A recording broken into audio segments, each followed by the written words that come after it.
మార్చి 2026 కుంభరాశి మాస ఫలాలు ఏ విధంగా ఉండబోతున్నాయో చూద్దామండి. కుంభరాశికి అధిపతి శనిగ్రహం. కుంభరాశిలో ధనిష్ట 3-4 పాదాలు, శతభిష 4 పాదాలు, పూర్వభద్ర 1, 2, 3 పాదాలు, మొత్తంగా 9 నక్షత్ర పాదాలు ఉంటాయండి.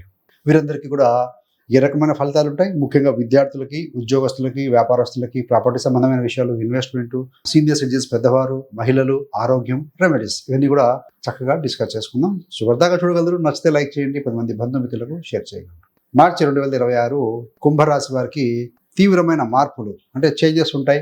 ఆత్మ పరిశీలన, డబ్బు మరియు కుటుంబ బాధ్యతలు బ్యాలెన్స్ చేయటం, ఇలాంటి వాటికి సంబంధించినటువంటి విషయాలు ఎక్కువగా జరుగుతాయండి. అంటే శరీరము, మైండ్, మాట, డబ్బు, ఈ 4 విషయాల్లో సంబంధించిన వాటిలో గ్రహాలు యాక్టివ్గా ఉంటాయని చెప్పవచ్చు. ఆతృత తగ్గించి ప్లానింగ్ కనుక పెంచుకుంటే ఎక్సలెంట్ రిజల్ట్స్ మీకు రాబోతున్నాయి. ముఖ్యంగా ఏదైనా మార్పు వస్తుందా అంటే కుంభరాశి వారికి ద్వితీయ లాభాధిపతి గురుడు పంచమ స్థానంలో ఉండి 11వ తారీఖు నుండి వక్రీకరణ వదిలిపెట్టబోతున్నాడు. ఇట్స్ అ మేజర్ చేంజ్ అండి. మనం చెప్పుకునేవాటిని కూడాను చంద్ర ఆధారిత రాశి ఫలితాలు. ప్రతి ఒక్కరికి జాతకం ఉంటుంది, దశాభుక్తులు ఉంటాయి. గ్రహస్థితుల ఆధారంగా వారి వ్యక్తిగత జాతకాన్ని బట్టి కూడా ఫలితాల తీవ్రత అనేది మారుతూ ఉంటుందండి. బట్ మనం ఇక్కడ డిస్కస్ చేసేదంతా కూడాను చంద్రరాశిని బట్టి డిస్కస్ చేస్తుంది కాబట్టి మీకు ఏ విషయాలందు ఆలోచన ఎక్కువగా చేస్తున్నారో ఆ విషయాలకు సంబంధించిన విషయాలు మీరు పరిగణలోకి తీసుకుంటే సరిపోతుంది. ముఖ్యంగా గ్రహస్థితి కనుక గమనిస్తే రవి, కుజ, బుధ, రాహు, ఈ 4 గ్రహాలు కూడా ఎక్కువ సమయం కుంభరాశిలోనే స్థితి పొంది ఉంటారండి. అంటే రాశి, లగ్నము, కుంభరాశి మరి కుంభలగ్నం అంతా ఒకటే కట్టుకున్నాం కదా. ఇక మీ శరీరము, వ్యక్తిత్వము, నిర్ణయాలు, యాక్టివిటీస్, ఇవన్నీ కూడా టాప్ స్పీడ్లో నడిచే స్థితి.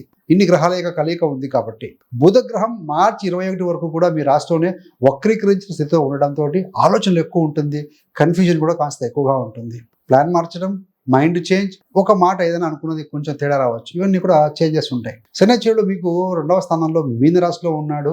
సడసాతి ఉంది, 3rd ఫేజ్ జరుగుతూ ఉంది. మరి మాట, కుటుంబము, డబ్బు, వీటిపై ఏదైనా టెస్ట్లు, కర్మ జరిగే అవకాశం కనపడుతుంది. శుక్రుడు మీకు చతుర్థ నవమాధిపతి ధన కుటుంబ స్థానంలోకి వెళ్తున్నాడు. ఆల్రెడీ అక్కడ శని ఉన్నాడు. మాటల మాధుర్యం కానీ, బాధ్యతతో కూడుకున్న సంభాషణ కానీ కలిగిస్తాడు.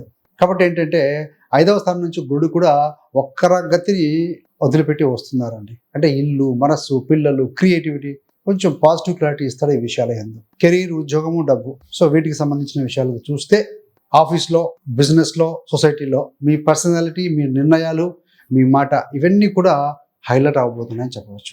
మరి రవి, కుజ, రాహు మీ యొక్క జన్మరాశిలో ఉండటం వల్ల నేను ఇలా ఉండాలి, ఇలా చేయాలి అనే ఫీలింగ్ బాగా పెరుగుతుంది. మీకు ధైర్యము, ఆత్మవిశ్వాసము, రిస్క్ తీసుకోవాలన్న కోరిక, ఇవన్నీ కూడా పెరుగుతాయని చెప్పవచ్చు అండి. కానీ అదే సమయంలో